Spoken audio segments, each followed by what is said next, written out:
Welcome to the Fantasy Football Show on Sikkim 365 Radio, presented by Brotherwell Brewing. It's Gronkowski back again. Here's Paul Catalina, Steve May, and Grayson Grundhaver. Welcome into the Fantasy Football Show here on Sikkim 365 Radio and 365 Sports. I'm Paul Catalina alongside Steve May and Grayson Grundhaver from the Austin Draft Center. That's what we're calling it now. The Austin Draft Center. And of course, we'll just change its name every week, because after next week, we won't be, or 2 weeks, we won't be drafting anymore. We'll be playing actual games. But guys, great to have you back. Thanks to Brotherwell Brewing for being our sponsor once again. And Grayson, this year you got to come up and do trivia with us when we host trivia. They want us back. We did so well. So that's a great place just down the street from us on East Bridge Street. So thanks to Brotherwell Brewing. And guys, fantasy football right around the corner. It's draft time. This is our draft special. Let's actually start, Steve, with Grayson, because Steve, I thought you were a fantasy football nerd. I've known you for 16 years. I've known Grayson for a little less than half that time. And I had no idea that secretly he plays in legitimately every type of fantasy football league that you can play in. So, Grayson, start with the normal ones and draw us out to where you are and how deep down the fantasy football hole you have fallen. All right. So, I started with, the normal redraft leagues that everyone does. So I have a couple of those. I have a super flex league, where you have two quarterbacks in your starting lineup. I have a keeper league that I'm actually drafting in a live draft this weekend. I have a dynasty league that features IDPs, so individual defensive players. So, like my team, I have Devin White and Isaiah Simmons, for instance, but we start 6 of them each week. And then I'm actually we're going to be starting up a Devy League, where you can essentially draft seniors in high school and freshmen in college, and they sit on your quote unquote taxi squad on Sleeper, and you're able to just name them, and you just get to watch them grow as players, and then hopefully they actually reach your team in the NFL, right? So that's a deep league, though. That's you got to know your stuff, and I'm lucky I'm in the recruiting business because I know a lot of kids, fortunately for me. Yeah, you got some inside information there. Do you have any children of your own? I don't yet. Okay, well, all that will come to an end when you do. I'm surprised it was just him being married. I think maybe you heard of those leagues. There'd be twice as many if he was single.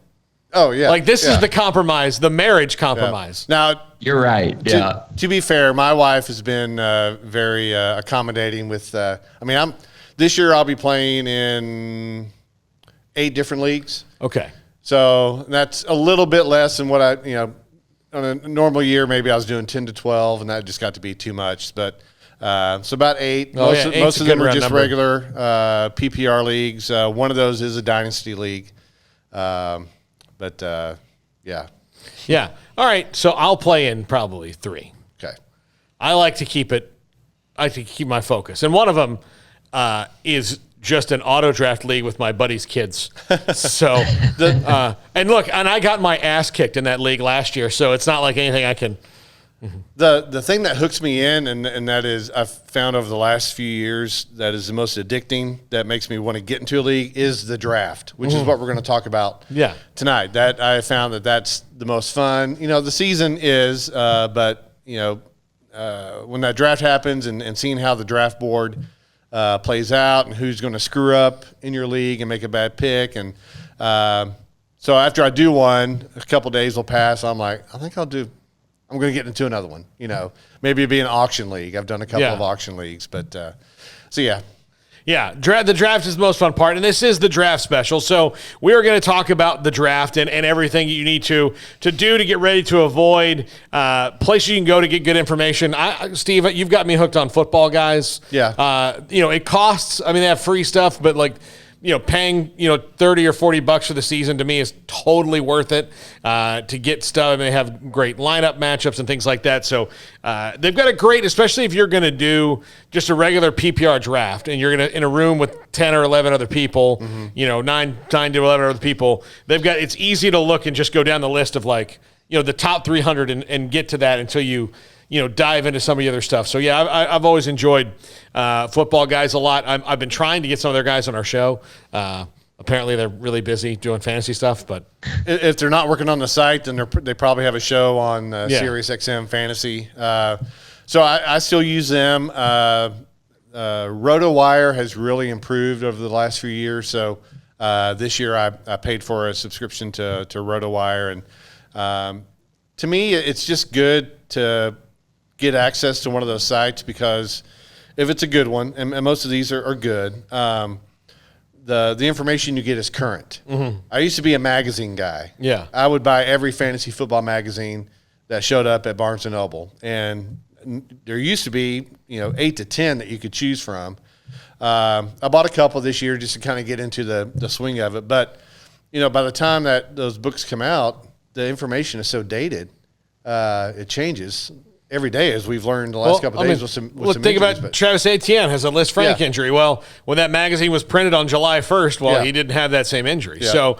So, so there's a lot of different things. Grayson, you had a place that you like to host your league, but where are some of the places you go to help you with your draft? Yeah, so Sleeper is the spot. I love Sleeper for hosting my leagues, especially because they give you news notifications like very quickly, and it helps me stay up to date. I know it helps a lot of people stay up to date with current news. As far as information goes, I'm a huge podcast listener, so that's really where I get the majority of my information. I'll go to sites some. I don't really pay for any, but I love fantasy footballers. They're great, and Fantasy Pros are kind of the two that I like to lean on. CBS has some good content as well, but I do a lot of homework on my own as well, just because I think you got to have different opinions, and you actually got to be able to have a different mindset when you're going through different players, because a lot of people have players at different levels and different ranks, and there's a lot of rankings arguments that I'm sure we probably have ourselves. And so it's important to just make your own decisions based on the information that you can kind of immerse yourself in. All right, well, let's get down to it, guys. Okay. Let's talk about players. Like where do you like to set up when you are, kind of looking at pre-draft, like position heavy, things like areas you like? And because sometimes I think people think about the old school way of doing it, where like, I'm just going to draft running backs until my nose bleeds, and then I'll figure out everything later. It's changed a lot, especially in PPR leagues where receivers have become much more valuable in today's modern NFL. Didn't used to PPR, I remember the first year of ESPN, you couldn't have a point per reception. Right, it was just, you got a point for every 5 catches. Well, if my guy had 4 catches and 180 yards, that's a pretty damn good day, and you're not really getting that much credit for it if he didn't happen to get in the end zone. So they've changed all these things and rules. So Steve, starting with you, where do you, when you look at your draft and start ranking your players, where do you like to go first? So, over the last few years, there's kind of 2 trains of thought that have become popular, looking at average draft position and then value-based drafting. Mm-hmm. And that the concept behind that is getting value with every one of your picks, hoping that somebody drops to you. And then there's other people that'll put players in tiers. So, your tier 1 running backs this year are going to be McCaffrey, Cook, and Henry for most people. So that's another way to look at it. But I just kind of have a game plan based on where I'm drafting. So this year, if I end up with one of the first 4 to 5 picks, and so in our league that Paul plays in, this will be our 27th year of doing it. I may have lost track there, but so we do a lottery based on the previous year's standing. So whoever comes in last has the most ball. It's kind of like the NBA lottery. So whoever came in last has the most chances to get the first pick. And so we do that before the draft starts, like the day of. So going into the draft, you don't know what draft spot you're going to get. So we'll do that, and if your number comes up, you get to pick what spot you're in. So if I'm getting one of the first 5 this year, I'm getting a running back. I think the top 5, you can differ on who those top 5 are, but getting one of those would be great. If I end up at the bottom of the draft, I'm going to go receiver heavy this year, and maybe not pick my first running back until round 4 or round 5. So that's kind of, and then quarterback for me, I will not draft a quarterback until probably around 6 or 7, depending on who's there. In our league, I can almost tell you right now, somebody is going to draft Patrick Mahomes in the first round or second. That's going to happen. Yeah. And I can tell you who it's going to be, but I don't want to embarrass the person. He's never won our league. But he will pick Mahomes way too early. And I'm happy with that, because then that means some running back riches will fall my way. Some receivers are going to drop. So I'm happy when somebody makes a mistake like that. Yeah, there's very few. Like, even Mahomes, to me, I'd have to be maybe the 24th pick if I was taking Mahomes. Now, I'll say, 12, yeah. If the 5th round comes around and he's still there, I would think about it at that point. But no doubt would I do anything sooner than that. All right, Grayson, where do you go? I mean, what do you do when you're setting up your draft? Yeah, so Steve brought up some really good points. And for me this year, it's pretty simple. If I have a choice of where I'm drafting, I want to be in one of those top 5 picks. And it's you also have to think ahead when you're kind of game planning this. But if you're in the first 5 picks, in my mind, I'm getting either CMC, Dalvin Cook, Alvin Kamara, Aaron Jones, or Zeke in PPR. Standard, obviously, Derrick Henry flies up the board. But I like those 5 probably in PPR. But the bigger thing is, guys, on the turn, I mean, you're looking at guys like maybe Antonio Gibson, or Najee Harris is moving up now, so he probably won't be in that range anymore, but Calvin Ridley. I just love the value. And then on your turn again in the 3rd round, you get a tight end, most likely, whether it's Kittle or Waller, which has been a huge thing for me this year, is trying to get one of those early tight ends. And like Steve mentioned, at the end of the 1st round, yeah, you're looking at wide receiver. I'm also very interested in Travis Kelce at the end of the 1st round, especially in PPR.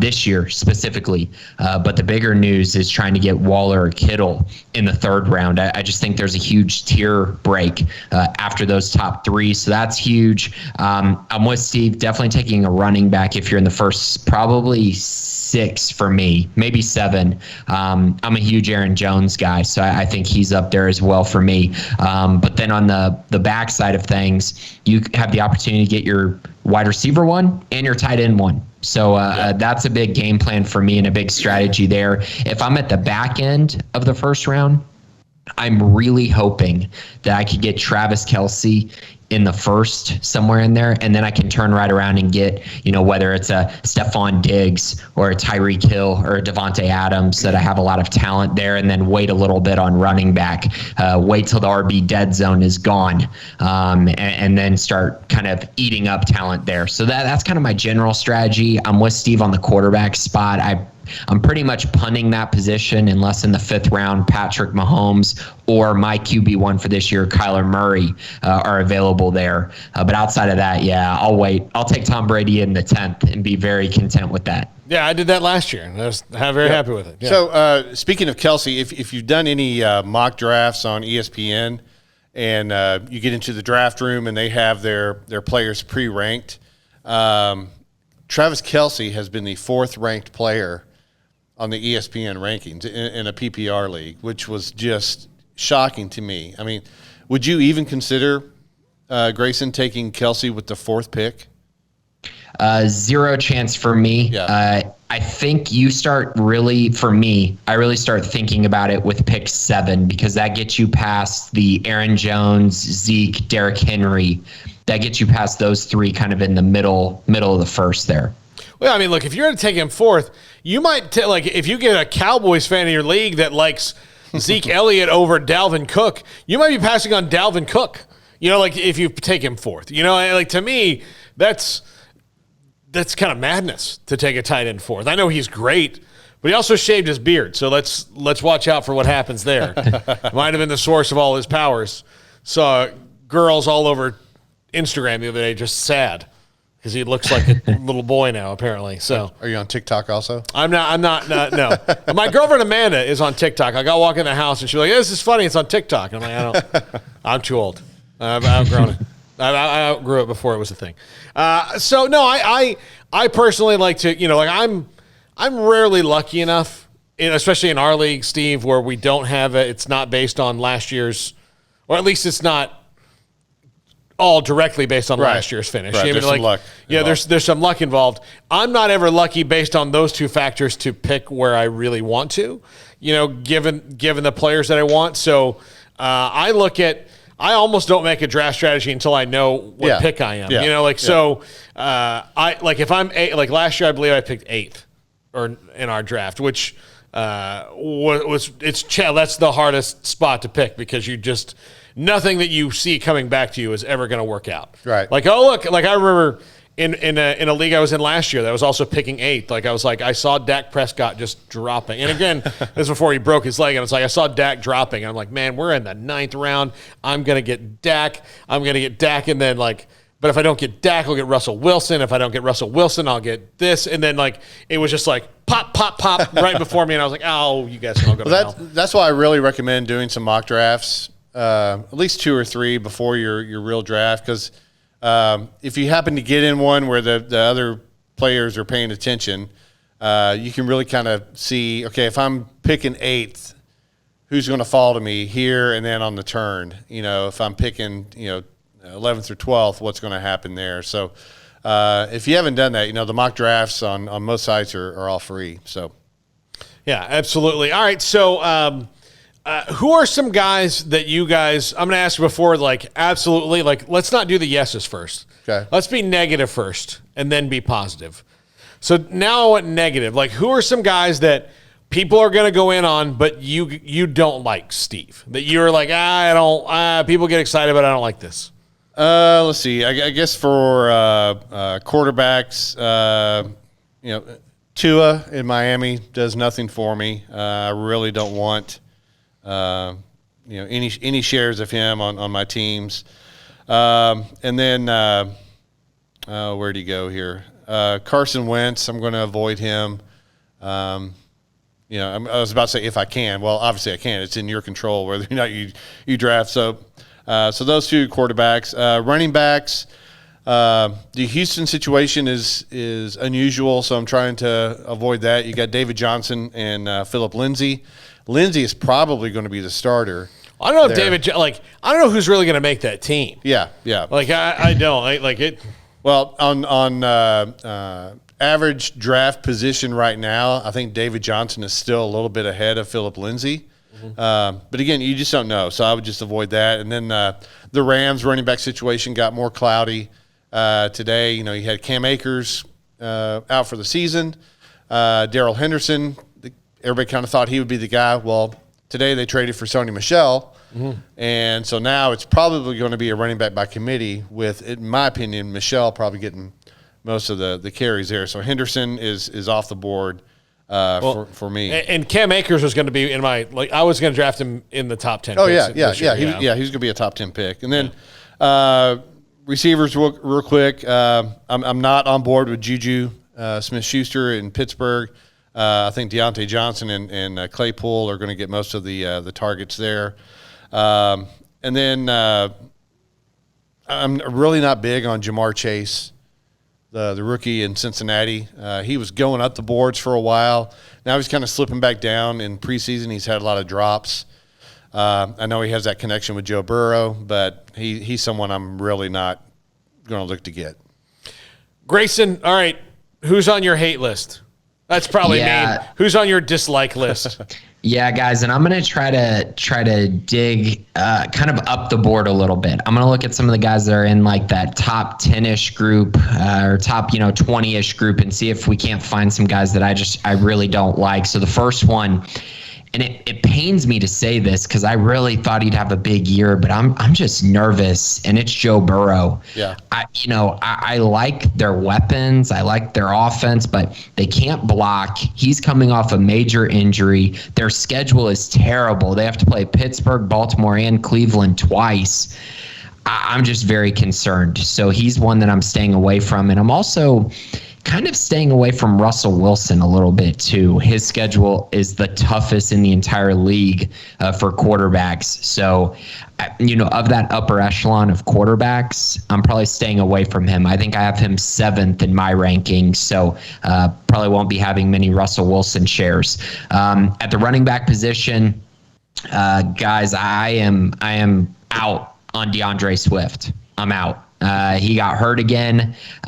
He might not play week 1. He has a terrible quarterback, a terrible offense. I'm out. I'm totally out on DeAndre Swift. I will not own any shares of him. And Miles Sanders is the other one. Very concerned about Miles Sanders. They have a running quarterback. Miles Sanders can't catch the football, and they're a team that's going to be playing from behind a whole lot because they're going to be terrible. And I think Kenny Gainwell is going to come in there and take up some of that receiving work. So not a big fan of Miles Sanders at all this year. Wide receiver, Jamar Chase is a good one to name, and it kind of goes back to the same reasons as Burrow, but it's also this factor that he's just not playing well right now. And so it's like, how long are you going to have to wait for him to really explode? And my other problem with him is that I'm pretty high on T. Higgins. I actually think Higgins is the receiver to own in Cincinnati, and you get him around later. I'm out on Jamar Chase. And then the other one, I guess, as far as the bigger name wide receivers that I'm a little bit nervous about, I know a lot of people have DJ Moore very high in their rankings. I was pretty big on Moore a year ago, but that wide receiving core is very murky. I think Robbie Anderson might still be their wide receiver 1. They added Terrace Marshall. He's going to have to deal with Christian McCaffrey eating up targets as well. I don't like his outlook for his price.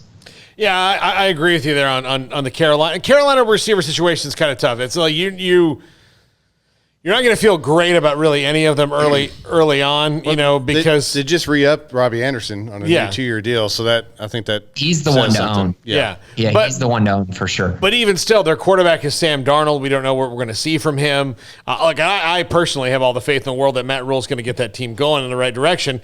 I just don't know what it's going to be with Sam Darnold. I think I like the trade that they made for Sam Darnold. I think it makes a lot of sense.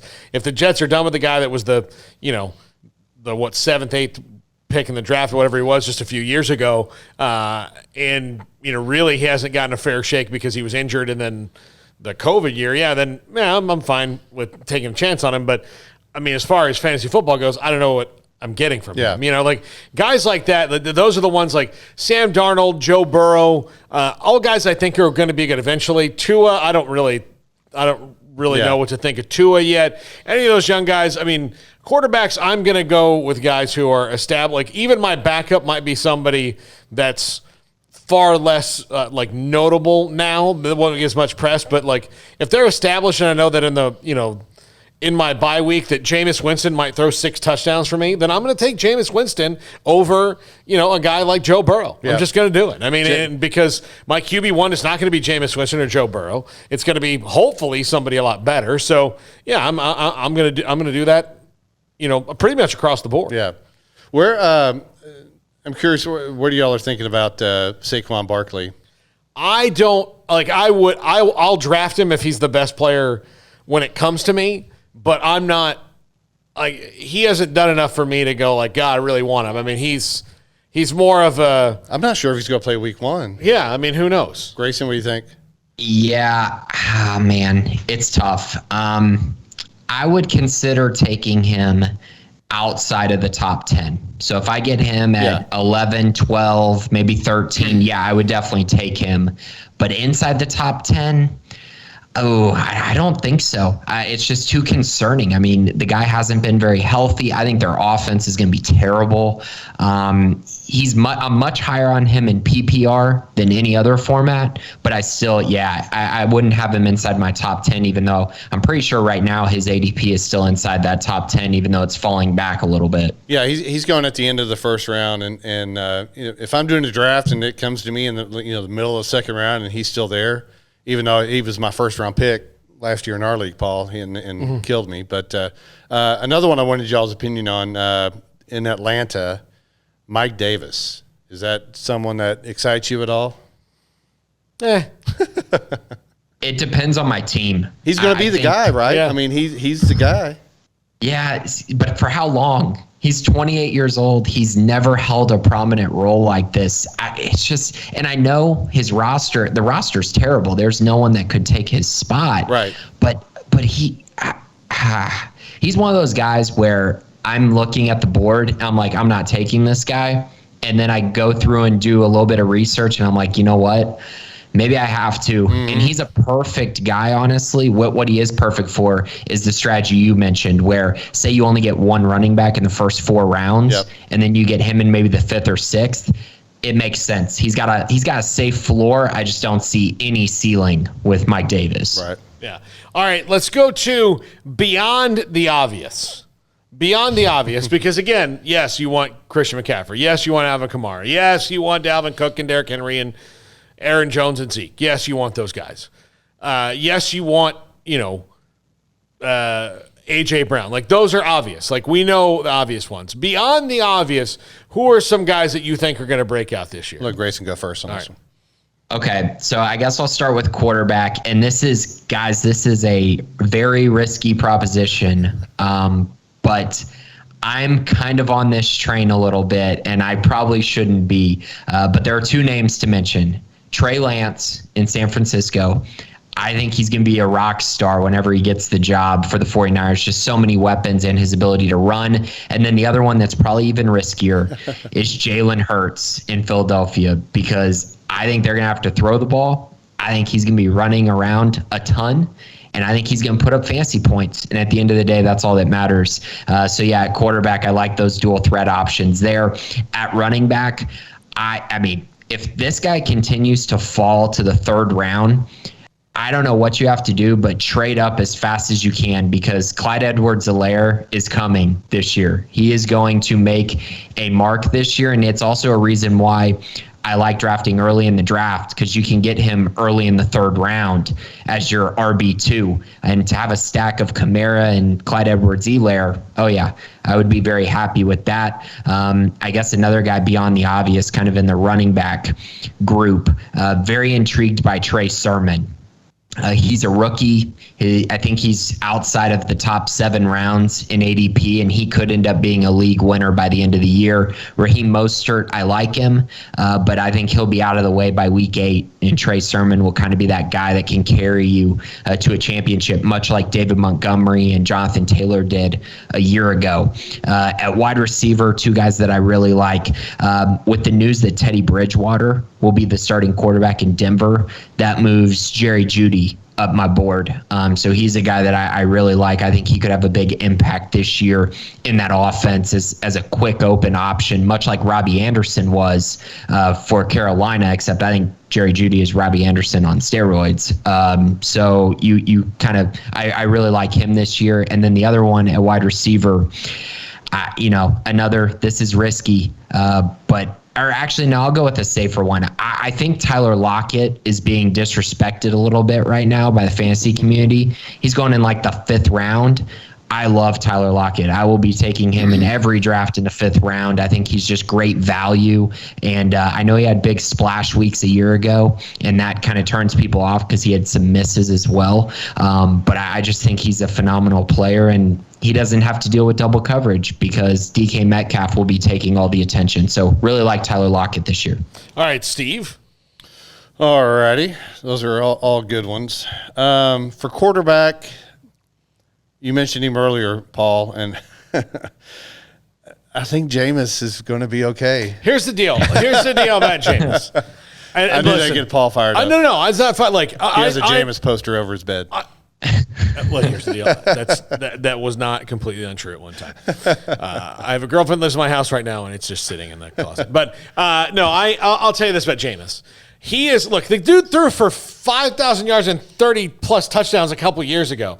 Again, do I want, like, if the Cowboys traded Jameis for Dak right now, I'd like go to Jerry and slap the crap out of him. But as far as a fantasy quarterback goes, the guy's just going to chuck it. He's got Sean Payton, so the interceptions will drop at least a little bit. Yeah. I don't think it's going to be a thing that's ever going to go away. He's got a lot of Brett Favre in him because he's got one of the top 5 arms in the league, if not the best overall arm. The dude can wing it. Yeah. The problem with Jameis is that because God put that on his body, he thinks it's the best thing that's ever happened, and he trusts it far too much. Yeah. So, but I think he'll have good coaching with Sean Payton. He's got Michael Thomas and Alvin Kamara, and so while he had good wide receivers in Tampa Bay, he never had a good running game. Of course, Brady makes everything better when he goes to a place. But I think that if you're talking about a fantasy quarterback, Jameis Winston is somebody who, you might lose a couple points because he might throw 2 picks, but he also might throw 4 TDs. Yeah. Yeah, you don't want him as your number 1 quarterback, but No. if you end up with him as your backup, I think you're in good shape. Now, I will say this, even if Jameis gets the starting job, which I do think he will, they're still going to use Taysom Hill like they did before. So Hill is going to vulture some TDs there. The other one, again, if you're waiting and you're looking for someone that's just going to put up a ton of stats, I think Ryan Fitzpatrick in Washington. He's got good receivers. Antonio Gibson's going to be a really good running back. I like Ron Rivera there as a coach, so I think Fitzpatrick, again, if you wait on your quarterbacks, that might be a sneaky play. If you're playing best ball, and best ball is still kind of a new format, and it's fun too. Like I said earlier when we started, if you really like the drafting part of it, the fun thing about best ball is there's more rounds, so you end up with more players on your roster, but the draft is it. You draft your team, and then you're done. And the system you're using, I've been using Fantasy Underdog. It's a new site this year. So each week, the points you get will be based on your optimal starting lineup. You don't have to guess who to start. So your success is how well you draft there at the beginning. So, if you put together a quarterback roster in a best ball that maybe you end up with, Justin Herbert as your first one, and then you supplement that with Fitzpatrick or Winston, both those guys are going to have some games this year where they throw 4 or 5 touchdowns probably in a game, and that could help you win for that week. So running backs alike, now that New England has traded Sony Michel, I usually avoid the Patriot running back situation. I think Belichick messes with fantasy football players fantasy owners on purpose. But I know he doesn't, but he's always had that running back by committee. But I do think Damien Harris is going to be the main guy, probably getting 60 to 65% of the carries this year with what's the rookies? Ramondre Stevenson. Yeah, Ramondre Stevenson, and then James White will be the third down back. So Harris is somebody to target in a later round if you're needing a running back. And then the rookie in Denver, Javonte Williams, I do like him. Gordon there at Denver, he's on his last leg. Melvin Gordon, he'll probably start, but I do think Javonte Williams will end up being the workhorse here by the time the end of the season rolls around. Well, most leagues have Williams ranked at least a couple of spots ahead of Melvin and that's just happened here recently. Gordon was going before Williams. Another rookie to consider, Michael Carter in New York. That's probably going to start off running back by committee again, but I do think Carter will emerge as the main guy. And then a couple of receivers real quick. I like Brandon Ayuk. I think that's the guy that Grayson would always mention last year. I remember him talking about Ayuk almost every week. Yep. So I think no matter who the quarterback ends up being there, whether it's Garoppolo or Lance, but I agree. I think Lance will end up being the starter there, and so Ayuk will benefit from that. And then the last one is Corey Davis in New York. Zach Wilson seems to be doing well as a rookie. Corey Davis is the number one option there. We can talk about Denzel Mims if we want. I think Denzel's in trouble. I don't think so anymore. Okay. I think that was some early rumors, but he got like an intestinal parasite or something. He got sick and he lost like 20 pounds. Like he was literally like he had to practice his way into football shape in 3 weeks in camp. So he did better once I think he's okay. I mean, he's got a problem in that they drafted Elijah Moore too and all that. So yeah, he's got problems. But of course I wouldn't draft, after Corey Davis, my New York Jets wide receiver palette is. I'm just hoping Denzel doesn't fall prey to the curse of the Baylor Bear receivers in the NFL, because it's not a good track record. No. I mean, poor Jalen Hurd can't even get on the field. So, Gosh. It's been bad. After Kendall Wright's rookie year and Josh Gordon. And Josh Gordon's rookie year. Yeah, that's it. And Corey's before he got hurt. Corey, yeah. He had some run. But, hey, Steve, I did want to mention one thing about one of the guys you mentioned, and I think it's really important. You mentioned Damien Harris, and he got big news this week because it's looking like Mac Jones has flipped that QB race a little bit, and he needs him to be the starting quarterback for him to be really effective, because Cam Newton, unfortunately, he's a touchdown vulture. We've seen that for his entire career. So it could be huge news for Damien Harris if Mac Jones is indeed the starting quarterback there. Yep, definitely. All right, we're going to take a break. We're only going to take one break in this show. This one, we're going to come back. And when we come back, I want to talk about a couple of things that are facing the league this year, and something I would like to see on my fantasy list this year. And that might be a vaccination designation just before the draft. This is the Fantasy Football Show on Sick of 365 Radio, our draft preview special extravaganza event. Brought to you by Brotherwell Brewing. This is 365 Sports. Back in a moment. Life is back on, sports bettors, and BetUS has your NBA, NHL, Major League Baseball, UFC, PGA, and yes, NFL betting lines up for their 27th year and live betting on all of it. Log into BetUS.com or call 800-792-3887. That's 800-79-BETUS. BetUS for 125% bonuses with promo code SICK'EM125. Customer service pros are ready to get your phone, social, and online sports betting kickoff started now. Play with the proven mainstay in the industry. BetUS. You bet, you win, you get paid. BetUS.com. Use promo code SICK'EM125. From the first workout to the last practice, sports is an incredible challenge. Hi, this is Dan Ingham with the First National Bank of Central Texas, and we're proud to support each athlete, every parent, and our educators. From families, small businesses, to the biggest industry, we're here to help. With remarkable products like First Free Checking, we've got banking ideas that fuel big dreams. The First National Bank of Central Texas. Familiar faces making local decisions. Member FDIC, Equal Housing Lender. Welcome back into the Fantasy Football Show here on 365 Sports, Sick 365 Radio. Paul Catalina, Steve May, and Grayson Grundhafer. And guys, before the break, I teased something.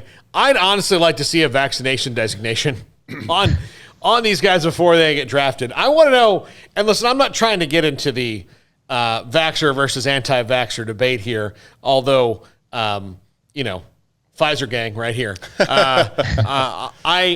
I just want to know that if my guy's going to have to sit in a hotel room and get tested every day and go through all these protocols, maybe I don't want to draft that guy. Well, I agree 100%. I would like to know that, but I know we can't. We can't, because even Dak has been very coy about his vaccination status. I promise you, he has a vaccine. But why not just come out and say that? Because he's afraid that people will come. He's all trying to cultivate his image, and he doesn't want. And I don't think Dak really cares about it that much. I mean, you see him dropping 1,000 F-bombs on Hard Knocks. But I do think that, it's just something he didn't want to wade into those waters. The Cowboys are at 93% vaccinations right now. And that's with 86 players on the roster. Mm-hmm. With an exemption for Isaac Alarcon, who's in the international program. Yeah. When they get down to 53, that means 33 of those guys are going to be gone. I guarantee you they'll be at 98. Because most of the guys who aren't vaccinated are probably going to get shoved off. If that, the only guys who are making the team that are not vaccinated are day one starters, And from what I've seen on Hard Knocks, and maybe they're keeping that, like there's those guys that you care about are not in the protocols. Well, I think I totally agree with you. It'd be nice to know that information. I think off the top of my head, of the players that are being drafted that we know aren't vaccinated, Lamar Jackson. Yeah. And you have to take that into consideration because he's had COVID twice. Mm-hmm. Cam Newton now is in protocol for the second time. And then, of course, Cole Beasley, who's been very vocal. Beasley was going undrafted in a lot of the mock drafts I saw, so maybe he's not that important. But, it's we dealt with it last year, games getting rescheduled and, some of your players not being available. I was really hoping that we could avoid that this season, but it's maybe not as prominent as last year, but it's definitely going to be something that's there that we have to deal with. Yeah, Grayson, is it going to affect the way that you draft?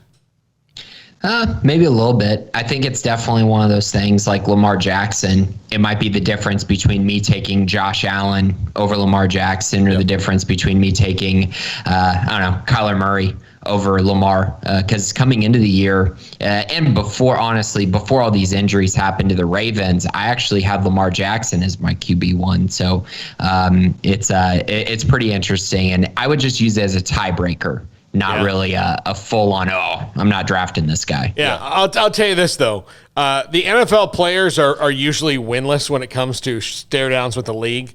All 32 owners are pro-vaccine because it's what's going to help them make as much money as they can. And every coach, every head coach is going to be pro-vaccine because, again, they all have to be like the tier 1 people have to be vaccinated. So now that the Pfizer ones, the league might be able to mandate it across the board now. So I heard someone talking today. So in standard of most player contracts is basically the player has to take care of themselves within reason.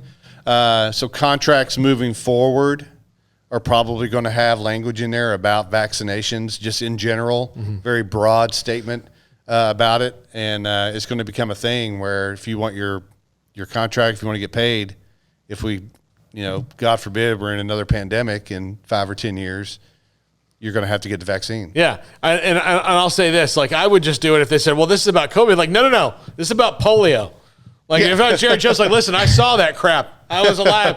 I was a kid when polio was ripping through America. No, I don't like COVID's one thing. Polio's another. I don't want you to get polio. But I mean, it's something that I wonder about. So, and it's certainly going to, like, again, I'm not going to draft Lamar Jackson if I'm going to have to deal with, and like if you're Lamar Jackson, you're QB1 or Kirk Cousins is a guy I draft as my backup begrudgingly quite a bit. About him, yeah.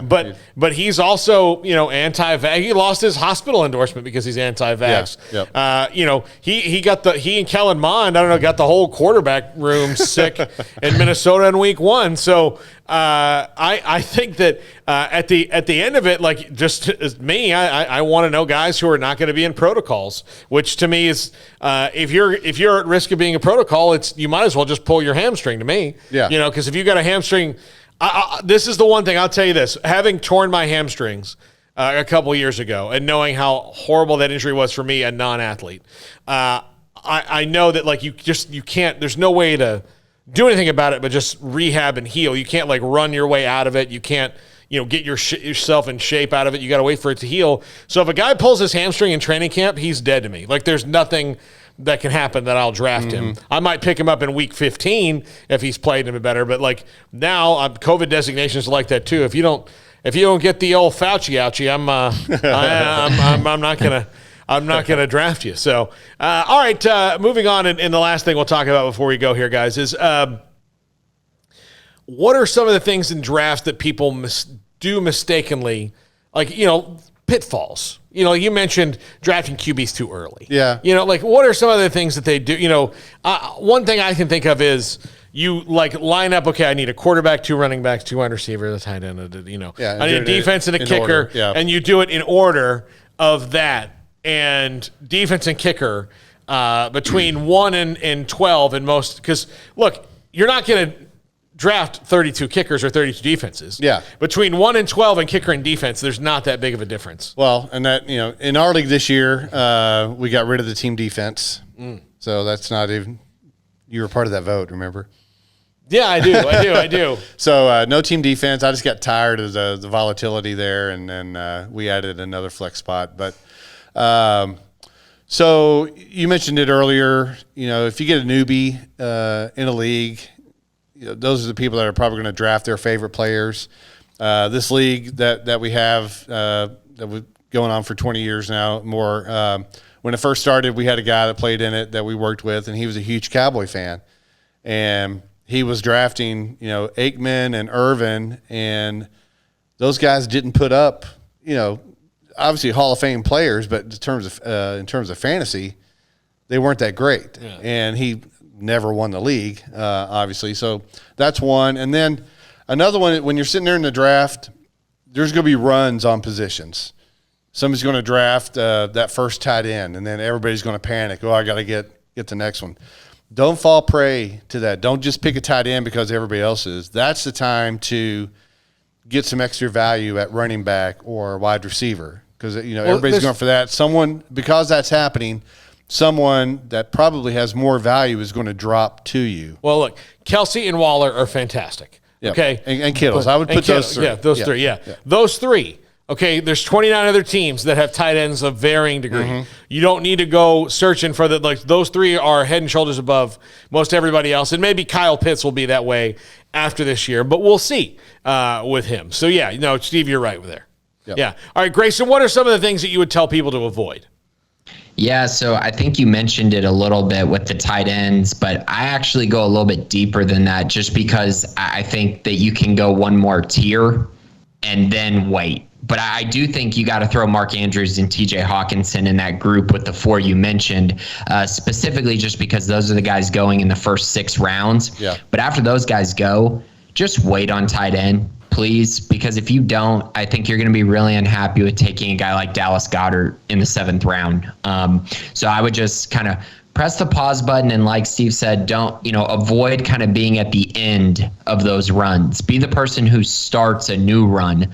That definitely is good advice there. Reaching on quarterbacks way too early is a bad idea. If you take one in the first 2 rounds, I just think that's a total reach. There's too much value there when you could wait till, if you really need a quarterback, you can wait till the 3rd and get, one of those elite guys. So I would definitely wait on that. I think, another area that I've kind of, I've thought about a lot. There's this area called the running back dead zone. And I think it's very true this year.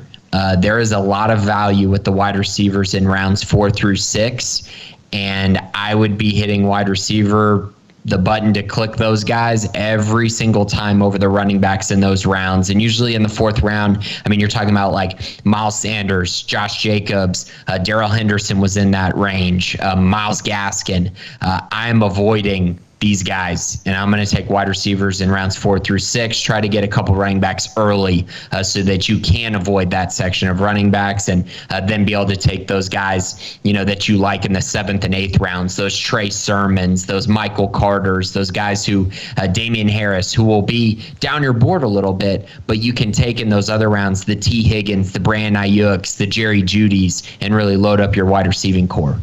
All right, last question. One player that if he falls to you that nobody else is thinking about, you have to have.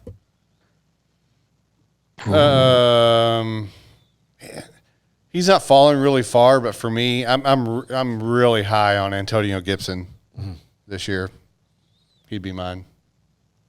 Wow, that's a really, really tough question because, so falling, so they're going to have to really, fall a long way. So you know what? I'm going to go with the guy that I said earlier. Or no, I already said him earlier. So I won't say CEH. Oh, man. You know what? I think I'm actually going to go with man, I hate saying another guy I said earlier, but basically CEH and Tyler Lockett are 2 guys that I absolutely want on all my rosters for the cost, and they're all falling super far.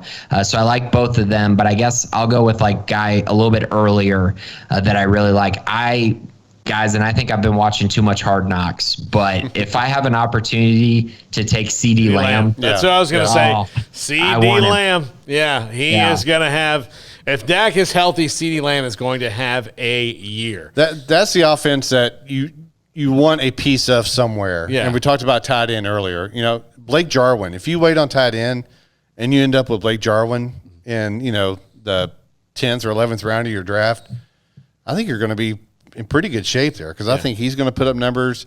You know, Michael Gallup as that third receiver, if you get him later on, if he's the only Cowboy you get, just to have a little taste of that offense, because if everybody says he's healthy, there's going to be a lot of producers. If the offensive line and Dak are healthy, everyone will be better on that offense. Now, the defense, we'll see how Dan Quinn's got to get them from total dog crap to just a hot day outside. Yeah. Like, that's all. Yeah. Like, they just, like, there's just average. If that defense is just average, the Cowboys are going to be pretty good. I don't know if that's the case. I don't think they have some, like, Micah Parsons might be rookie of the year on defense. And part of that just might be because he has a blue star in his helmet. But outside of that, I'm not overly exuberant about that defense. Yeah. So that's.